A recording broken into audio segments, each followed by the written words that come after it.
When it comes to the high status man, I mean, you can look to evolutionary psychology and Dr. David Buss's work. There's some really good stuff in there that sort of talks about, women all over the world still do look for men who have high resource acquisition potential, right? Doesn't mean that you have to be rich and have a lot of money, but it does mean that you exude the traits and characteristics of being able to procure resources, and resources aren't just money.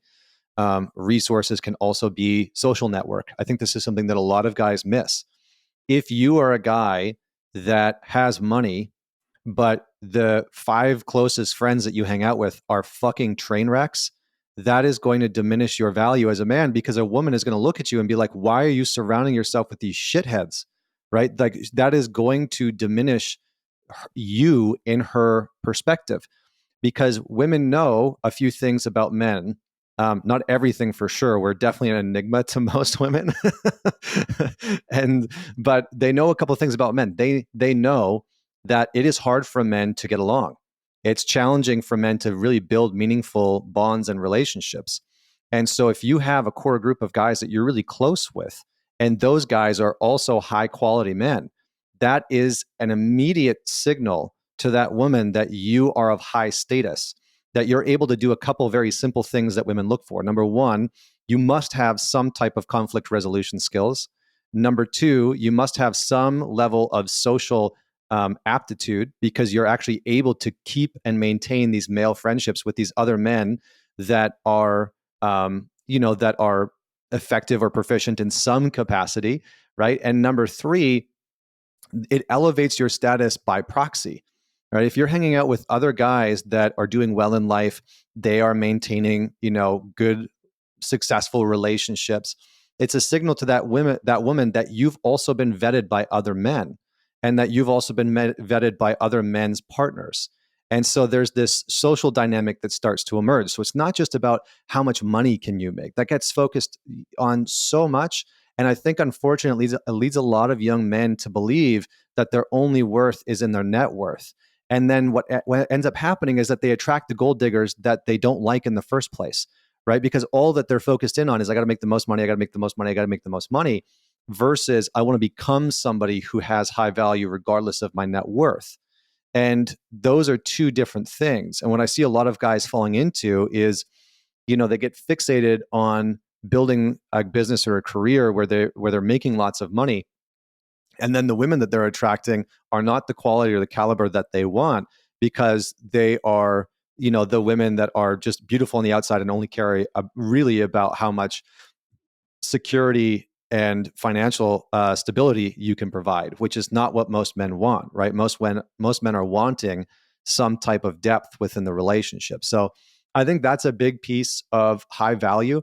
I think the other thing that is very important is coherence, social coherence. And I say that because I had, what's his name on? He's one of the leading primatologists in the world, Frans de Waal. I had Frans de Waal on my podcast.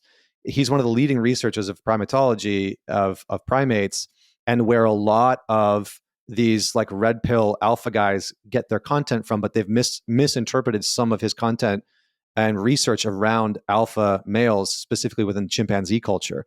And what he said was, yes, there are chimps, there are male chimps that rule and are the alpha through sheer violence and force and aggression, but that's sort of few and far between.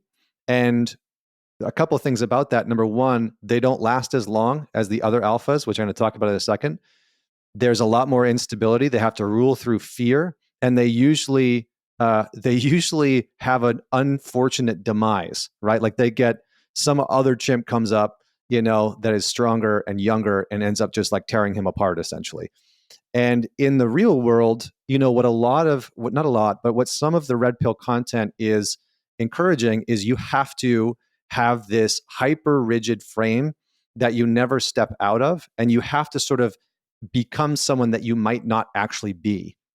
And it's like a variation on pickup, right? Pickup artists taught men to be somebody that they weren't. And it only worked for so long, because eventually that man would get fucking tired of having to pretend that he's somebody that he's not. and the true him would start to come out, and then the relationship would fall apart because that woman was like, you deceived me, I don't really know who you are. And so the same thing starts to happen in red pill. And what's unfortunate, and the reason why I said that a lot of red pill is not relational, is that when you look at a lot of these guys, most of them are single, most of them are not in long-term relationships, most of them are not in monogamous relationships. And so for the men that are out there who are married and are trying to date a woman for a monogamous relationship or a long-term relationship, it's like your role models are guys that are literally not in those relationships. So like, what are you doing? You're sort of looking for advice on how to be a better hockey player from a football player, right? It's like you're fishing in the wrong pond. So I think it's challenging because it's not as relational as it could be, and it sets a lot of men up for more disconnection, more frustration. They have to kind of pretend to bolster and be somebody that they're not. They withhold things in their relationship that they actually want to bring into the relationship and connect about and talk about, and so it creates all kinds of challenges. There's one other thing that I was going to say, but I think yes. Last thing I'll say, what Franz de Waal talked about with alpha males is very interesting. He said the alpha males that are the most successful and that rule the longest are the alpha males that are able to create the most coherence socially within the tribe, within the group, within the community. And he said that is the highest value trait that both males and females will look for when alpha males are starting to get into that position, because they all know that it's better to be led by an alpha male who creates coherence than an alpha male who tries to lead through dominance, aggression, and violence. And there's some cultures, there's some parts of red pill, not all of it by any means, but there's some parts of red pill that have pedestaled this notion of leading through violence, dominance, and aggression. And I'm just not interested in that. I mean, like, I'm not a docile person, right? I was the hockey fighter growing up. I was the bar fighter, after high school when I started going to the bars at 18, was a bouncer for a little while. I don't mind throwing down. What I'm saying is that it's a non-relational way of leading, right? Leading through dominance and aggression is a non-relational way of leading. And so you do feel very lonely in that position, whether you are married or single or dating or in a relationship or whatever it is. And so the last piece that I'll say about high status is that creating social coherence is one of the most valuable traits, especially right now when the West and the culture that we're in is in disarray. It's in complete disarray. And so if you are adding to the polarization politically and socially and culturally, if you're adding to the gender war, you might gain some status from some people for sure. But you are likely to attract the type of women who like that. They like that drama. They like that constant intensity and constant look at me and all the bullshit that comes along with that. Versus, look, if you're a man that is looking for peace, you better start to figure out how to create coherence in yourself as a man, as an individual, to lead yourself more effectively with coherence and stability and groundedness. And how do you create coherence in your family, in your relationship, in your community, in your culture, in your friendships? That is going to be one of the greatest signals that signals coherence, because women know men have to go through hell to get there. I'm so glad that you kind of circled back to de Waal's work, and it kind of ended on leadership as being one of the ultimate characteristics of high value or status. I think I was given one of the best definitions of leadership through a Navy SEAL. I have a great friend that was a lieutenant within the Navy SEAL. Incredible success record. He oversaw the mission Operation Iraqi Freedom, where Saddam was threatening to literally blow up the entire oil rig in the Gulf Pacific, and it would have changed literally the entire world's ecosystem. Like, there's enough oil there to literally change the entire ocean.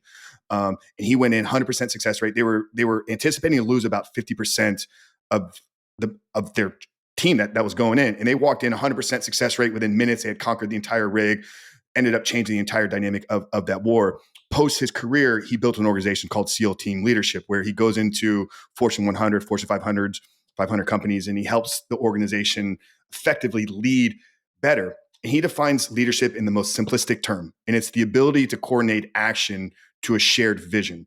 So it's understanding that it can't be done through brute force. The entire team, the entire organization, the entire relationship, the friend group, all have to understand that we're moving in a direction collectively together, but it can't be done through brute force. We ended up partnering. We did a mastermind together, built around 11 tenets of self-leadership, but it brings it back to this, like, we can't brute force our way into being a leader. We have to first exemplify it through our actions by mastering our self-leadership first, but then also have this shared vision of where we're going. So I love that it kind of came around back to what I think is one of the greatest, calls it skills, traits that any man can possess, is effectively being able to lead himself. Because if you're going to lead in a relationship, you have to start with the ability to lead yourself first. And I think so many guys struggle with leading themselves through life.